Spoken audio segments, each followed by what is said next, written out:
Miss me yet? Okay, we are now prepared to put our mixture into our pan on a parchment paper. Just to let you know, I did trim down the sides. It's not necessary. It was just kind of annoying me. So I trimmed off the sides just a little bit. I didn't make it even or perfect or anything like that, just to kind of keep it out of my way.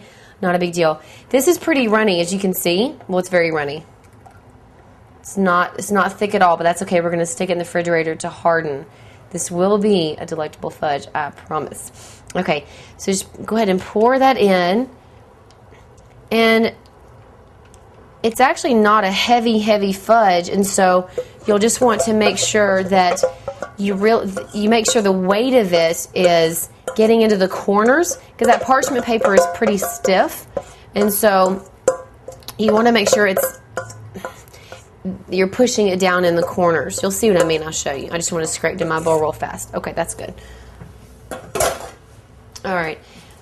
The parchment paper is still kind of sticking up right here, and so I'm just going to kind of push it down with my spoon, because again, it's pretty stiff. It's almost stronger than the liquid that's in here, so because the liquid is actually really light. Again, it's not a heavy consistency.